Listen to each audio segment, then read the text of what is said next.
we're getting closer to what Spurs basketball means. We don't have experience, right? Screw it. I feel nice. Won't say that we back or nothing, because that implies that we're back from something.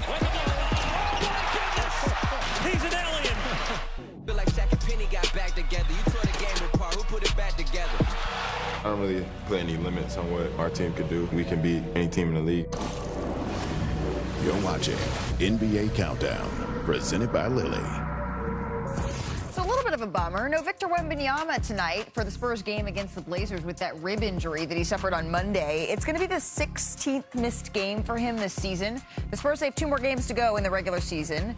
So he's got to play in one of the 2 because the big bad 65-game rule rears its ugly head again. Shams Charania is here with us here on NBA Countdown. Are the Spurs optimistic, Shams, that they're going to get Victor for one of these 2 last games? Malika, there's confidence that Victor Wembanyama will be able to play at least one of these final 2 games as soon as Friday against the Dallas Mavericks at home, potentially. The good news for the Spurs, test showed a bad bruise to his rib, and that can impact his breathing. So right now he is day-to-day, though. He needs to play at least 20 minutes in one more game. The Spurs, Victor Wembanyama, very confident that he'll be able to do so potentially on Friday. Okay, but trouble breathing, that sounds like it could be a little bit scary. So hopefully he's okay and he's able to play. And he's going to get that 1 week. Yeah, he gets that 1 week off, and that's going to be important because we're all wondering ultimately what's Vic going to look like in the playoffs, because he's been sensational in the regular season, and yet he's never crossed that 40-minute threshold. What are you hearing about how confident the Spurs are that that's something he's going to be doing in the postseason? The Spurs are viewing the regular season as a ramp-up period for the playoffs. And anyone that knows the Spurs and their history, it's all about the long-term, the health of the player. And we've known Victor Wembanyama, he dealt with an injury in December that sidelined him a few weeks. And so they're going to be intentionally careful with him anytime he has multiple injuries over the course of a season.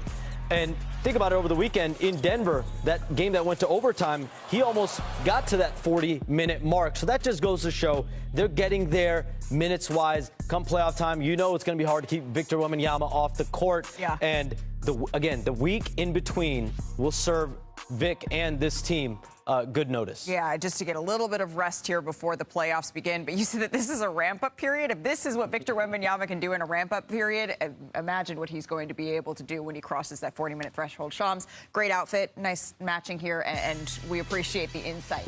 Year 3 of Victor, it's been historic. We've seen so much success, and a lot of it's unprecedented because the Spurs, they have 60 wins this season. That's after they missed the playoffs, of course, last year. They're the first team since Perk, your 2008 Celtics, to do that.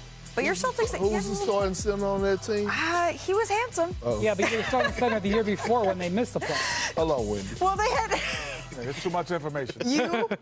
They had, you got Ray Allen on that team. You had Paul Pierce on that team. You had Kevin Garnett on that team. There was playoff experience kind of up and down the roster on that team. And that's the biggest sort of knock on San Antonio, the question of if that is going to come to bite them in the postseason, Perk. Well, I don't feel that way because I got the Spurs winning the NBA championship. Wow. Okay. I believe that, Has he said that before? I have not heard that before. Yeah, I'm going to say it again right before the postseason started. I just feel like they're a group with old souls, and it's led by Victor Wembanyama. When you go in the dictionary, you look up the word generational, it's going to have his name right there by it for the definition of generational talent. And the way that they play, yes, they're going to have their ups and downs offensively, but the one thing that they're not good, that one area that they're not going to struggle is defensively, because you have Wemby, because you have Stephon Castle. And when you think about what the position that they put themselves in with the number 2 seed, they're going to have home court all the way out through the conference finals. And we know that role players play better at home. So they didn't put themselves in position where majority of their games are going to be at home, which is going to play in their favor. I have no doubt that the Spurs will be cautious with Victor. I also have no doubt he can play 40 minutes. I want to know if he can play 40 minutes 4 or 5 times in 10 days. And right now, they're lining up with Denver in that second round. Play up against Jokic 4 or 5 times, Aaron Gordon 4 or 5 times in 10 days. That's what I'm not so sure about. I never understood the logic of, first of all, why would he have to pay 40 possibly if they're beating people easily? But why do we worry? Because there's no player averages that many minutes during the regular season. He wouldn't be an anomaly if he did it.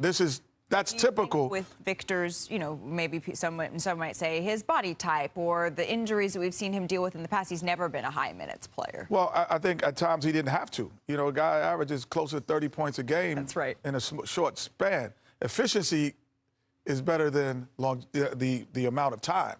He's so efficient in his time that it allows the Spurs to have 60 wins in those minutes. So every player knows if you're a starter, that you're going to jump up 3 to 4 minutes in the playoffs because the rotation's short down. We don't play 9 and 10 because we don't play back-to-back games or whatever. So we play 8. So even Stephon Castle's in minutes is going to increase to 3 to 4 minutes. That is not unusual. I don't understand why they don't think is the experience Wemby can't do it. Part of it for you? Not in terms of minutes. But in terms of just a general playoff experience in a team that's so young, trying to contend with if they're going to get to Perk's lofty expectations, a team like OKC, who last year was facing these same questions, but had all the answers. Without question, experience plays a part. I'd rather have the guy who's doing the camera who's been here 10 years than the guy who's his first day.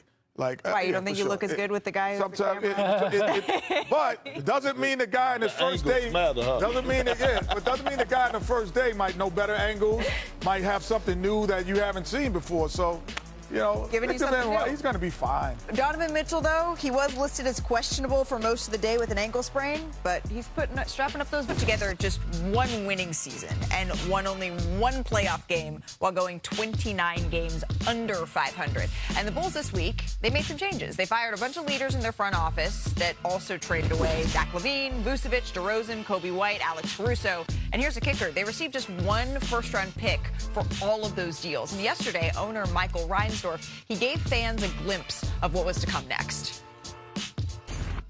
Thank you all for being here. I want to start by speaking directly to our fans. I hear and I understand the frustration, and I feel it too. You deserve a team that competes at a high level and that is building towards something real and sustainable. Responsibility for delivering that belongs to me. If I interview someone and they're not sold on Billy, and they're not sold on a Hall of Fame coach, they're not sold on a person who's won championships in college, who's gone deep in the playoffs with Oklahoma City, who I believe with the Chicago Bulls every year, given the team that he was given, I think he achieved really good results. Not the results that we wanted, but that's not because of Billy. Now is the time. We tried the other route. It didn't work. We failed. And now we're in position to get this right. Clean slate. So that's kind of how I went through the process.